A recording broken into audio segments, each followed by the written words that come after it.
Last lecture में हमने देखा था टाइप्स ऑफ रिएक्शन। कौन से टाइप्स ऑफ रिएक्शन देखे थे? तो combination, decomposition, displacement, double displacement. Reaction में क्या होता है? पुराने बॉन्ड ब्रेक होते हैं, नए बॉन्ड फॉर्म होते हैं, ठीक है।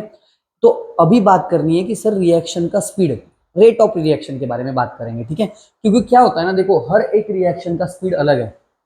जैसे रस्टिंग ऑफ आयरन, ये एक स्लो प्रोसेस है, टाइम लगेगा सर इसमें, एक कंडीशन भी लगेगी, जैसे मॉइस्चर लगेगा, ऑक्सीजन लगेगा, ठीक है।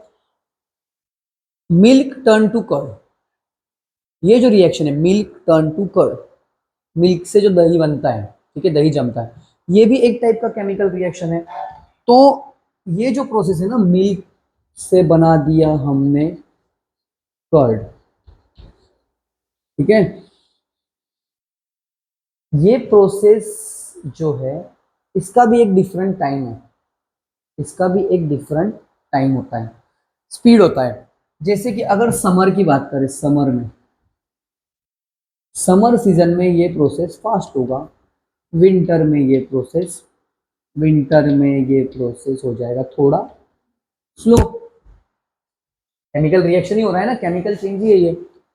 फिर दूसरा एग्जांपल अगर हम बोलें, दूसरा एग्जांपल, अगर मैं विनेगर में, विनेगर विनेगर में बेकिंग सोडा ऐड करता हूँ ना, बेकिंग सोडा, सपोज ये वाटर ग्लास है, इसमें मैंने विनेगर डाल दिया इस वेसल में, और जैसे मैंने इसमें बेकिंग सोडा डाला तो इसमें बबल्स तैयार होंगे, इफरवेसेंस फॉर्म होगा, ठीक है, CO2 गैस रिलीज होगा। तो ये तो भाई बहुत फास्ट रिएक्शन है। Rusting of iron, rusting of iron, rusting of iron, ये एक स्लो प्रोसेस है, स्लो, धीरे धीरे होता है। जैसे कि यूरेनियम का एक हाफ लाइफ दिया है 4.5 बिलियन ईयर, जाने तो वो सब, वो बात नहीं करेंगे। Rusting of iron slow process, milk turn to curd, ये भी एक टाइप का स्लो प्रोसेस है। विनेगर प्लस बेकिंग सोडा एकदम फास्ट रिएक्शन हो गया, सोडियम को पानी में डाला, एकदम फास्ट रिएक्ट हुआ, ब्लास्ट हो गया सर। सपोज ये रूम में अगर LPG गैस किसी ने सिलेंडर चालू रख के चढ़े गए, ठीक है, जैसे ही कोई अगर यहाँ पे लाइटर लगाएगा, क्या होगा पता है ना, पूरा उड़ जाएगा। ये क्यों हो रहा है ये सब? तो वो रिएक्शन फास्ट है सर, एकदम फास्ट रिएक्शन है, इग्निशन होता है। LPG में जो पेट्रोलियम गैस होती है, लिक्विफाइड पेट्रोलियम गैस, प्रोपेन होता है, तो वो बहुत फास्ट रिएक्ट करता है, कुछ रिएक्शन स्लो होते हैं। तो ये चैप्टर में देखना यही है कि सर ये जो रेट ऑफ रिएक्शन है, रिएक्शन का स्पीड है, वो किस फैक्टर पे डिपेंड करता है, किस फैक्टर पे डिपेंड करता है। चलो अभी स्टार्ट करते हैं। टॉपिक का नाम है factors affecting the rate of chemical, बाप रे बाप, reaction, factors affecting the rate of chemical reaction. सबसे पहला फैक्टर होता है nature of reactant, nature, नेचुरे of reactant. क्या होता है नेचर? ये चीज अगर आपको एक्सप्लेन करनी है मुझे, तब करूंगा मैं इसको। कैसे करूंगा सर? मैं दो वेसल बना दूंगा, बोल दूंगा इसके अंदर है डाइल्यूट HCl। क्या है? डाइल्यूट HCl, HCl है सपोज इसमें। एक दूसरा वेसल लिया, उसके अंदर भी मैंने क्या डाल दिया, इसके अंदर भी है HCl। समझते हैं ना?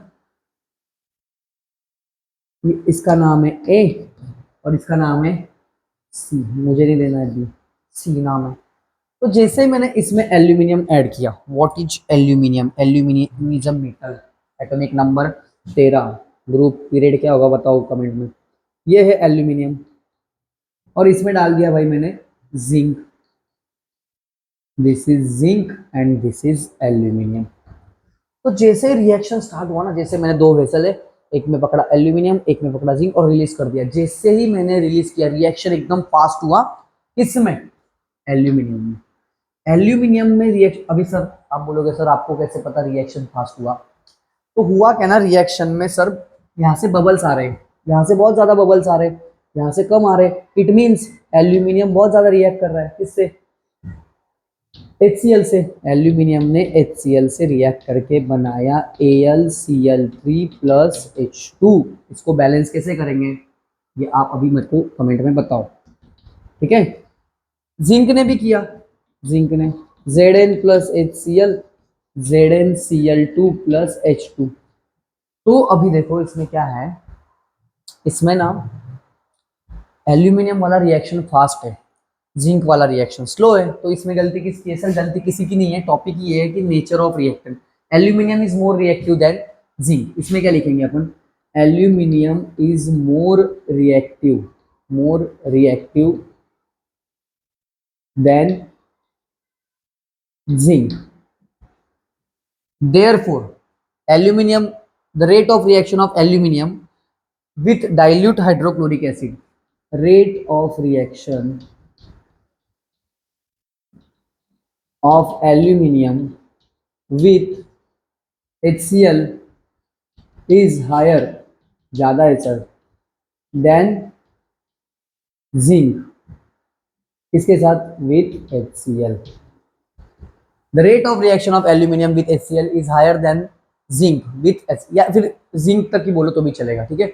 एल्यूमिनियम क्यों, क्योंकि aluminium is more reactive than zinc. तो ये जो H2 फॉर्म हो रहा है ना, ये बबल्स यहाँ से बहुत जल्दी निकलेंगे, यहाँ पे बहुत टाइम लगेगा, ठीक है। नेक्स्ट पॉइंट क्या है इसमें, नेक्स्ट पॉइंट है सर आपका, नेक्स्ट पॉइंट है size of particles, size of particles of reactant. Reactant के पार्टिकल की साइज पे भी डिपेंड होता है rate of chemical reaction. Chemical reaction का जो स्पीड है वो इस पे भी डिपेंड होता है। देखो कैसे, ये कि हम नहीं आएंगे बार बार, टेस्ट ट्यूब 1, टेस्ट ट्यूब। इसको ना और सिंपल वे में भी एक्सप्लेन कर सकते हैं। पहले पॉइंट पे अपन ने क्या बोला कि sir aluminium is more reactive than zinc.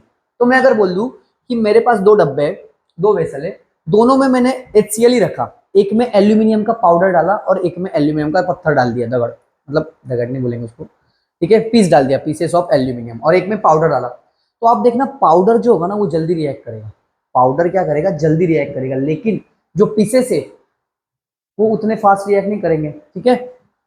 तो मैं कंक्लूजन ये निकाल सकता हूं कि सर एल्यूमिनियम वाला ही रिएक्शन है, यही रिएक्शन एल्यूमिनियम विथ HCl में। देखो यहाँ पे देखो, एल्यूमिनियम विथ HCl में एल्यूमिनियम की पाउडर जो है वो फास्ट रिएक्ट कर रहा है कंपेयर टू पीसेस से।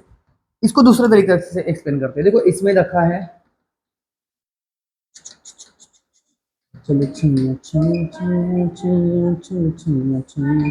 HCl है दोनों टेस्ट ट्यूब में, इसका नाम है A, इसका नाम है B, चलो B। तो मैंने क्या किया, मैंने इसमें ना pieces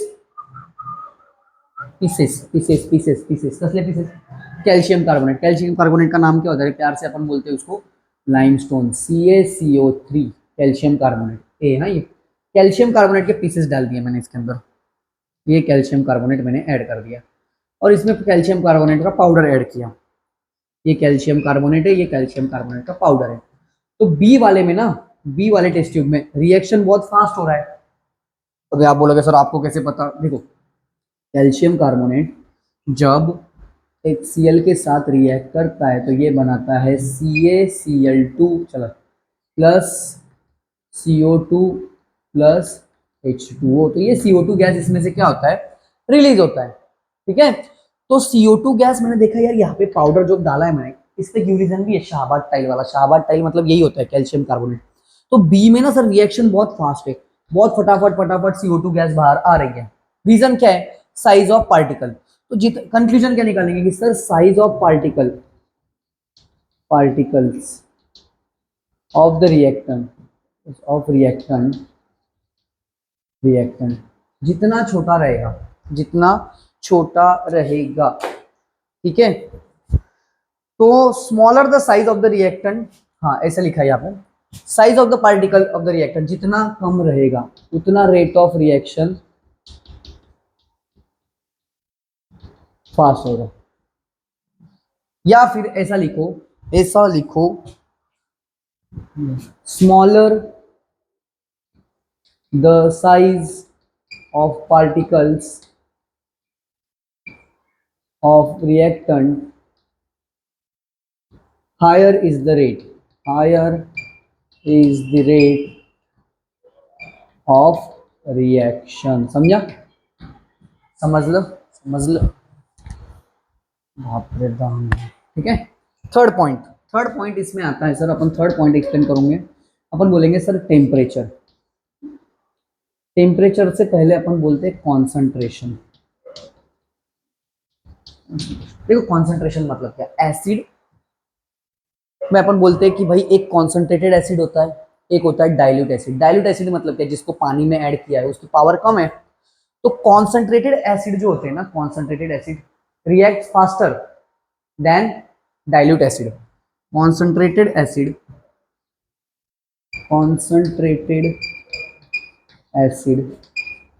reacts faster than dilute acid. Concentrated acid जो होगा वो बहुत फास्ट रिएक्ट करता है केमिस्ट्री में, डाइल्यूट एसिड उतना फास्ट रिएक्ट नहीं करता। जैसे कि आपको एक ही एग्जांपल देता हूँ, एल्यूमिनियम प्लस HCl, ये है डाइल्यूट। और दूसरा एग्जांपल है एल्यूमिनियम प्लस HCl कॉन्सनट्रेटेड। तो यहाँ से H2 बहुत फास्ट रिलीज होगा, यहाँ से एकदम स्लो होगा। मतलब कॉन्सेंट्रेशन जितना ज्यादा रिएक्टेंट का उतना फास्ट होता है रिएक्शन। ठीक है। Concentrated acid reacts faster than dilute acid. ठीक है। इसमें ऐसे भी लिख सकते हैं, rate of reaction depends on the concentration of the acid. ठीक है ना, कॉन्सेंट्रेशन। फिर थर्ड एग्जांपल है इसका, थर्ड एग्जांपल है टेम्परेचर। क्या लिखेंगे, टेम्परेचर। क्या लगता है टेम्परेचर देख के, कैल्शियम कार्बोनेट को जब हीट करते थे अपन, कौन सी रिएक्शन थी बोलो, वो उसको बोलते थे, उससे बोलते थे डिकम्पोजिशन रिएक्शन। ये कैल्शियम कार्बोनेट है, इसको अगर मैं टेम्परेचर या हीट नहीं दूंगा तो इसका डिकम्पोजिशन नहीं होगा। जैसे ही मैंने हीट दिया वैसे ये डिकम्पोज हो गया दो पार्ट में, CaO एंड CO2। तो जितना ज्यादा टेम्परेचर रहेगा, जितना ज्यादा हीट रहेगा, उतना जल्दी रिएक्शन होगा। जैसे चाय बनाना है, जितना ज्यादा टेम्परेचर रखोगे उतना जल्दी चाय बनेगा। ठीक है। तो लिखना क्या है कि सर इसमें अपन लिखेंगे rate of reaction depends on the temperature of the reaction. ठीक है। Higher the temperature higher the rate, higher the temperature higher the rate of reaction, higher the rate of reaction। मतलब मला असं म्हणायचं आहे की जेवढं जास्त टेम्परेचर राहील तेवढी रिएक्शन फास्ट रहेगी। एग्जाम्पल ये लिख सकते हैं, CaCO3 को हीट करेंगे तो CaO प्लस CO2 में वो क्या होगा, ब्रेक होगा। जितना ज्यादा हीट करोगे, जितने जल्दी हीट करो, जितना ज्यादा टेम्परेचर रखोगे रिएक्शन का, उतने फास्ट CO2 गैस वहां से लिबरेट होगा। ठीक है। नेक्स्ट पॉइंट अपन लिखेंगे यहाँ पे, कॉन्सेंट्रेशन हो गया, टेम्परेचर हो गया। अभी अपन करते हैं पर कैटलिस्ट। कैटलिस्ट का डेफिनेशन आता है यहाँ एग्जाम में।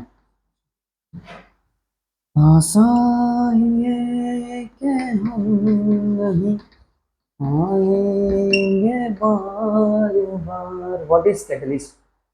Catalyst is the hero which does not take part in the reaction. Sir ये भाई ना रिएक्शन में हिस्सा नहीं लेता, लेकिन रिएक्शन का स्पीड बढ़ा देता है, रिएक्शन का स्पीड बढ़ा देता है। जैसे दो बच्चे अगर एक दूसरे को गालियां दे रहे हैं क्लास में और बाकी चार बच्चे अगर ही हंसने लगे, ठीक है, तो जिसको गाली दे रहे हैं वो ज्यादा ऑफेंड हो जाएगा, उसको बहुत जल्दी गुस्सा आएगा। वो बाकी तीन जो हंस रहे थे ना, उन्होंने क्या किया, रेट ऑफ रिएक्शन बढ़ा दिया। ठीक है। तो रिएक्शन में हिस्सा लिया क्या सर? नहीं लिया, पर रिएक्शन का स्पीड बढ़ा दिया। उसी को बोलते हैं कैटलिस्ट। कैटलिस्ट को ऐसे भी एक्सप्लेन कर सकते हैं। सपोज पहले जो बुक में है वो पहले substance in whose